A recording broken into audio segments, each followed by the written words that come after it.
Olá a todos, meu nome é Sheila, eu sou professora de língua inglesa no Instituto Federal de Minas Gerais, no campus de Patinga, e hoje eu vou falar um pouquinho sobre práticas pedagógicas de língua inglesa que são embasadas na pedagogia do gênero.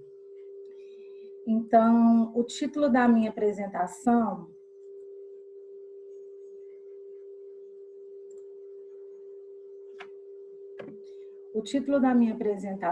é o ensino de inglês sobre a perspectiva dos gêneros textuais, resultados e desafios. Vou mostrar um pouquinho sobre os resultados que eu tenho alcançado com os meus alunos de ensino médio e os desafios. Um pouco dos desafios que a gente enfrenta ao trabalhar com o ensino baseado em gêneros textuais. Então, o meu objetivo geral é apresentar os resultados realizados pelos alunos, dos trabalhos realizados pelos alunos do ensino médio, no campus Conselheiro Lafayette, onde eu realizei esse trabalho, depois eu fui removida, hoje eu estou no campus de Patinga, embasados na pedagogia do gênero da Escola de Sydney. O objetivo específico é discutir um pouco sobre esses desafios do ensino de língua inglesa baseado em gêneros textuais. Eu fundamento essa perspectiva de ensino dentro de uma visão de língua e linguagem voltada para a função. Então, o que é língua nessa perspectiva? É um recurso usado para a produção de significados que reside nos padrões sistêmicos de escolha.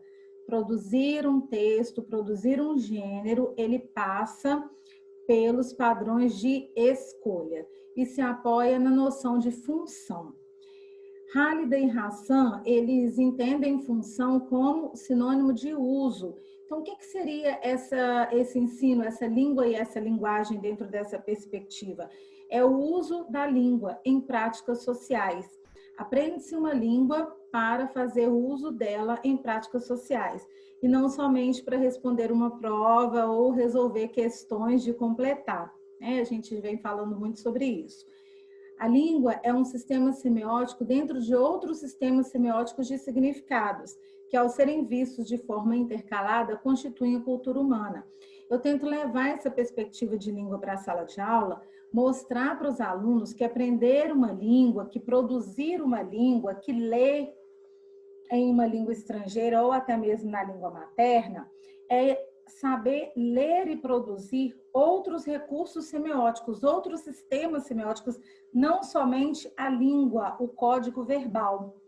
Como dito por Halliday, o código verbal ele é somente um dos modos de significação.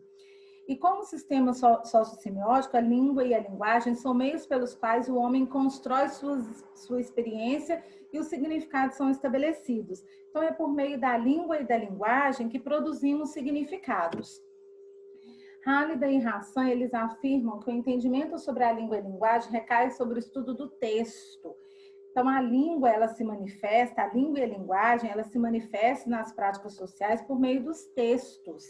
E esse texto é uma unidade semântica, ele tem sentido, ele produz significado. E ele não é somente sentenças isoladas que estão ali num conjunto, né? Então, essas sentenças, elas estão integradas, o texto é a integração desses modos, e não aquele conjunto de sentenças que são isoladas de frases soltas, né? Então, é a língua no seu uso funcional. A comunicação, ela, indiferente do modo, ela sempre acontece por meio de textos, sejam esses textos orais, sejam esses textos escritos. E esses textos, eles são organizados de acordo com as suas características, dos seus propósitos comunicativos, e eles são conhecidos como gêneros. Neste trabalho, eu adoto a terminologia de gêneros textuais. Não vou entrar nessa discussão, mas eu adoto o termo gêneros textuais. Eu embaso esse trabalho na Escola de Sydney, na proposta desenvolvida pela Escola de Sydney, para o ensino de gêneros textuais. Então, o que os estudiosos da Escola de Sydney eles estavam buscando? eles buscavam o ensino de leitura e de escrita, tanto leitura quanto escrita, dentro de uma perspectiva inovadora. Eles buscavam inovação.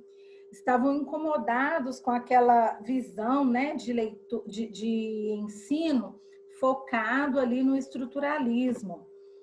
E também preocupados com o aprendizado. Então, eles buscavam práticas de leitura e de escrita que fossem inovadoras e que levassem ao aprendizado, porque para eles, leitura e escrita, aprender leitura e escrita é uma questão de justiça social, né? Então, os nossos alunos, até nas nossas escolas, a gente pode entender sobre essa mesma perspectiva. Ensinar o nosso aluno a ler e escrever, tanto em língua materna quanto em língua estrangeira, é uma questão de justiça social, principalmente dentro de uma perspectiva, dentro de um viés crítico. E os estudiosos da escola de Sydney, eles desenvolveram um modelo chamado Teaching Learning Cycle, que é o modelo de círculo. Então, o ensino de gênero passava dentro dessa perspectiva, desse círculo. Inicialmente eram 3 etapas, depois eles construíram esse modelo. Então, primeiro, a gente negocia o campo com os nossos alunos. Esse modelo ele está fundamentado dentro da linguística sistêmico-funcional do Halliday. Então, primeiro, a gente constrói o campo. O que a gente vai falar? Sobre o que a gente vai falar? Como que a gente vai organizar essa fala oral, fala que pode ser fala ou escrita, né? Sobre qual tema que a gente vai discutir.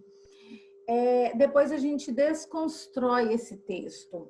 Qual é o contexto da situação, contexto de cultura, quais as funções de cada estágio, o que vem dentro desse texto, desse gênero que a gente vai discutir.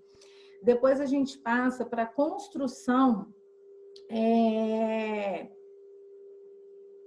conjunta. Nós vamos entender esse texto, tentar construir esse texto, esse gênero, dentro de uma perspectiva colaborativa, é a construção conjunta. A gente vai preparar, o professor vai levar modelos, vai levar exemplares de textos para que os alunos possam ter acesso a esse gênero que vai ser trabalhado e depois eles partem para a construção independente.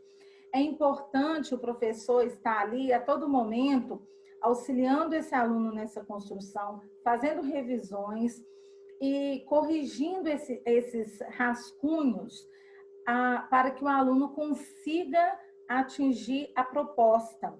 Porque dentro dessa perspectiva, o que a gente quer, o que a gente espera, né, enquanto professor, o que a gente quer? Que o nosso aluno ele aprenda. E nesse momento que o professor vai orientando a produção do gênero, vai corrigindo os rascunhos, claro que dá muito trabalho, porque é um trabalho individual, né? Às vezes em grupo, mas é um trabalho que cada aluno, cada grupo de aluno ali, ele tem uma dificuldade específica. Então, demanda mais tempo do professor, sim. Né? Isso a gente sabe que aumenta o nosso trabalho.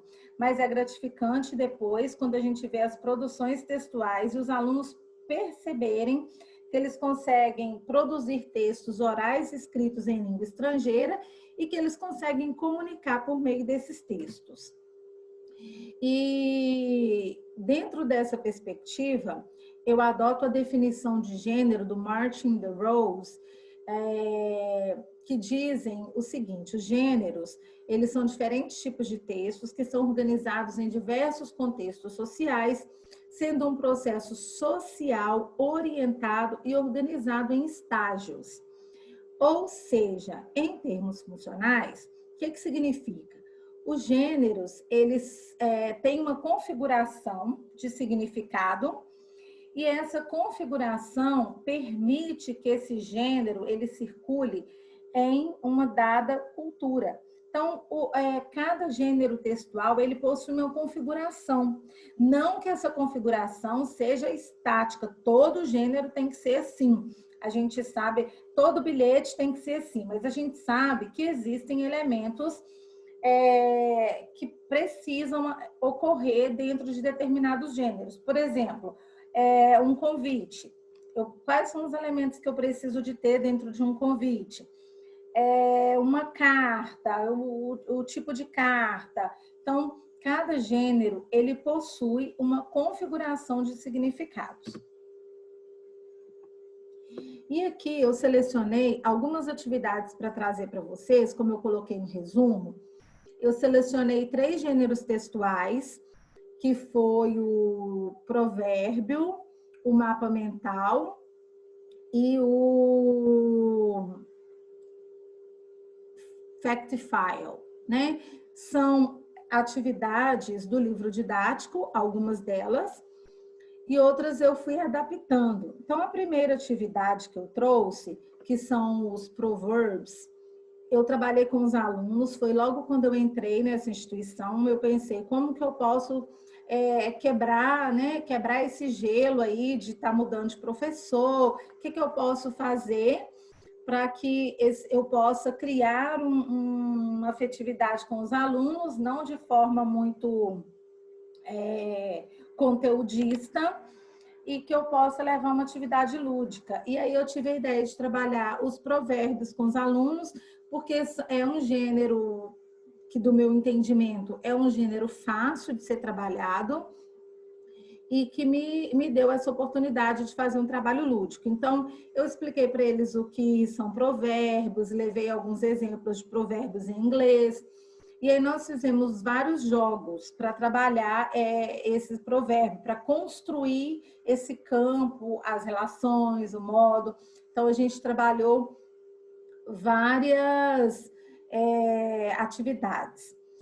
E eu fiz esse jogo, dividi a turma em grupos e projetei esse jogo, e eles tinham que ler, que aí eu trabalhei a leitura também, eles tinham que ler o provérbio, ler o que significava esse provérbio, e depois eu dava uma situação, aqui do lado direito, ele tinha uma situação, e ele tinha que me dizer se esse provérbio específico, ele caberia dentro dessa situação. Então, eles tinham que dizer se estava certo ou errado. Depois de todo esse trabalho, eles foram produzir provérbios. Na verdade, eles foram pesquisar sobre provérbios, quais são os provérbios em língua inglesa, o que eles significam. Mostrei para eles que os provérbios nem sempre eles são equivalentes, né? A gente não traduz palavra por palavra.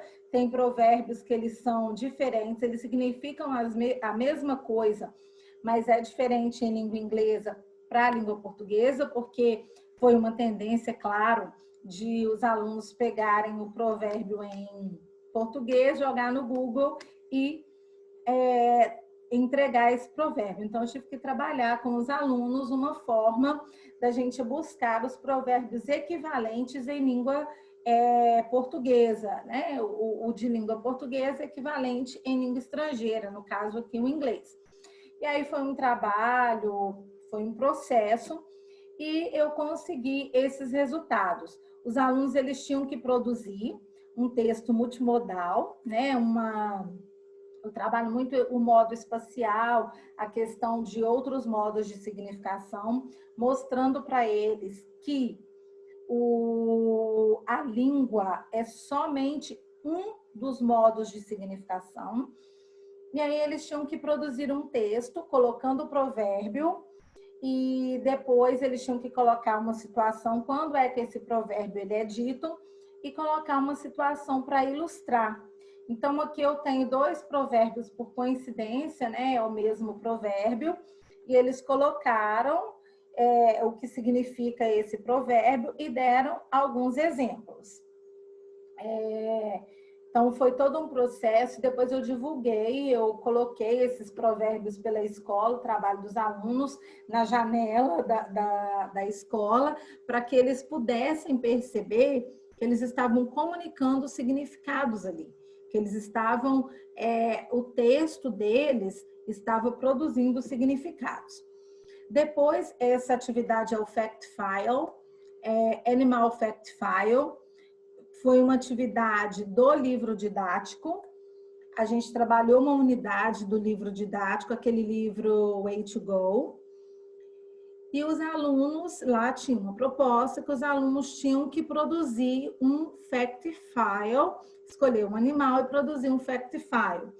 Então, nós trabalhamos dentro dessa perspectiva do gênero, da construção independente, da construção conjunta, e eu selecionei esses 2 trabalhos para apresentar. Então, aqui nós temos as curiosidades, eles colocaram um pouco de informações e organizaram o fact file deles.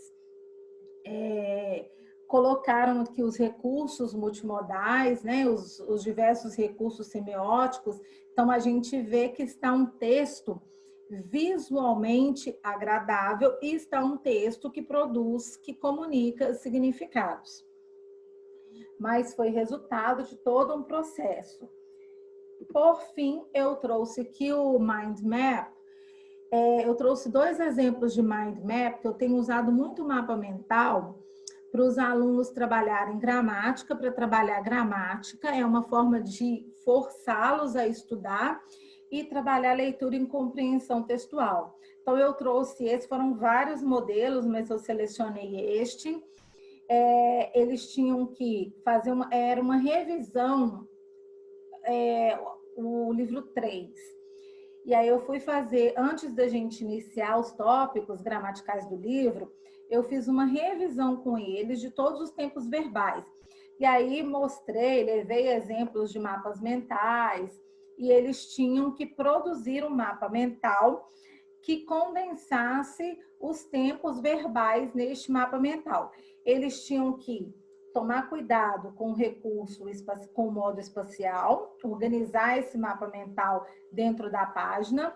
Eles tinham que usar os diversos recursos semióticos, usar imagem, cor e colocar o modo o tempo verbal e dar um exemplo.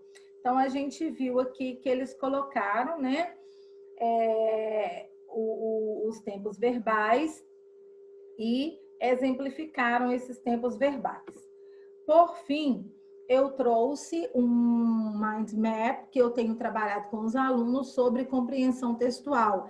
Esse aqui é do livro 1, da mesma coleção Way to Go, e eu tenho pedido para os alunos lerem os textos e condensar, resumirem esses textos em língua portuguesa. Porque o que eu observei? Que eles não liam os textos. Eles faziam as atividades, viravam máquinas de produzir atividades, de fazer atividades, muitas vezes coladas do colega. Não significa que aqui eles não estejam também compartilhando, mas quando eles me entregam o mapa mental, ele tem que ter o trabalho de organizar, porque se um mapa tiver igual ao outro, eu vou saber que foi cópia, né? Então, eles fazem esses mapas mentais. Em outro momento, eu peço para eles fazerem em forma de tópicos, mas, enfim, eles têm que me provar que eles estão lendo esse texto, né? Que, de alguma forma, eles leram esse texto. E muitos me entregaram, e às vezes eu peço e deixo livre, né? Falo, vocês vão me entregar da forma que vocês acharem melhor a produção de significados. E muitos me entregam o mapa mental, né, que a gente tem aqui do texto do livro Book 1. E aqui agora eu vou falar um pouquinho sobre os desafios. Quais são os desafios de trabalhar dentro de uma perspectiva de gênero textual, não de gramática especificamente? É uma mudança de paradigma, sair do estruturalismo e vir para o funcionalismo, mostrar para aquele aluno que a língua, ela exerce função, né? A gente usa a língua para desempenhar funções sociais. Essa língua, ela pode ser oral, ela pode ser escrita, e ela não é somente verbal. Um desafio muito grande é mostrar para eles que essa língua, essa produção de significados, ela não é unicamente verbal, principalmente que a gente sabe que está na cultura do aluno que produzir texto na escola é produzir redação, né? E é puramente verbal. Então, é um desafio que a gente encontra. Um outro desafio é essa visão de língua e linguagem, porque os alunos chegam, a gente tem essa visão, os alunos têm essa visão que língua é estrutura, que língua é aprender gramática, e a gramática ela acalma, a gramática ela é medida, você coloca certo, você coloca errado, né? Você quantifica. E dentro dessa perspectiva do gênero, não. Principalmente que todo aluno tenha a possibilidade de tirar total. Por quê? Porque ele vai aprimorando o processo. O professor vai orientando aquele processo. E isso não é palpável, né? Não é quantificável em termos de certo e de errado. Para eles, claro, né? Eles não recebem a prova ali com 10 certinhos, está tudo certo, tirou 10. Outra dificuldade é o entendimento dos modos semióticos. Muitas vezes os alunos eles têm essa dificuldade de organizar, de integrar os diversos modos semióticos, organizar o texto no modo espacial, que é uma questão que eu tenho trabalhado muito na sala de aula, os alunos organizarem tanto o código verbal como não verbal dentro de um modo espacial. Às vezes eu peço para eles colocarem uma página em uma folha de A4, às vezes na metade de uma folha, para eles organizarem esse modo espacial. A sensação de que não há aprendizagem, foi o que eu disse, eles têm a sensação de que não há aprendizagem, e isso aconteceu também com os estudiosos da escola de Sydney. Os pais, os alunos reclamavam